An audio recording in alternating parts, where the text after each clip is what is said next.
You like the Bulls in this one, or are you rolling to another game as your favorite spread to bet tonight, Matt? So I promise I'm not just doing this to pander to the Boston fans in the house, but yeah. I actually think this. I think the Celtics are the best bet on the board tonight. Wow. Not the Bulls, who are off to this hot start. I think part of the reason that this line is still too low at Celtics -2 is because the Bulls have won so many games to start out the year. But we talked about already, Zach LaVine may not be 100%.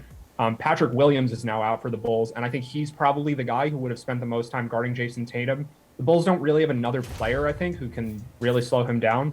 He's kind of it as far as at least like bigger wing defenders. They can use Alex Caruso probably on Jaylen Brown, but for Tatum, I think Williams was the guy there.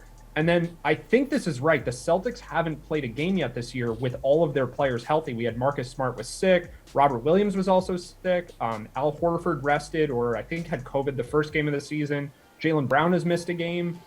Tonight should be, if it's not the first, it's one of the first times where the Celtics actually have their full roster intact. And this is a really deep team. I think the Celtics bench is a lot better than the Bulls. And they're at home. So, like, to me, Boston is the better team. They just haven't played like it. They haven't been fully healthy. This could be the game where they finally have it all start to come together. I'm sure that more of the bets and the handle and all of that are on the Chicago side. Just if you look at the records, the Bulls should probably win. But I think ultimately the Celtics wind up being the better team this year, and they're at home, so I think they cover. Yeah, the Green Teamers an even keel and fair fan base, many demanding that Ime Udoka already be fired through 6 games. Matt's calling this the best bet tonight, his best bet. Nick, what are you calling it? I wouldn't call it my best bet, but I do agree with Matt that I like Boston to win this game. And the spread is down to Boston -1.5. So I think that's a pretty smart play.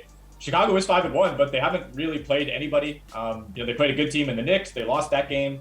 That they tried to give away that game to Toronto over the weekend, ended up pulling out the win. But like Matt alluded to, I think they're really going to miss Patrick Williams. Like, this is a team that, unlike Boston, is very top heavy and very reliant on its top 3 or 4 guys. They let Lauri Markkanen go this offseason. They have very, very little depth in the front court, especially. I mean, now it's Derek Jones. It's some guy named Marko Simonovic. It might be Alize Johnson. I mean, those minutes have to go somewhere.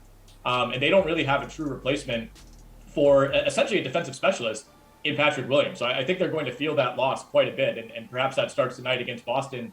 The game I really had my eye on, though, is Minnesota-Orlando. Wolves are favored by 9 in this one. It is a big number. I know we are talking about the Minnesota Timberwolves after all, but I think this could be a get-right game for that Minnesota offense, which just hasn't really looked all that good so far. Ironically, Minnesota's been really good on defense. Orlando has the worst defense in the entire league, second worst net rating in the league, behind only OKC. Mm-hmm. They turn the ball over a ton. They don't force a lot of turnovers. I like a lot of the individual pieces in Orlando. I think they have a nice thing going for the future, but I think this is a spot where Minnesota wins, in kind of a blowout fashion.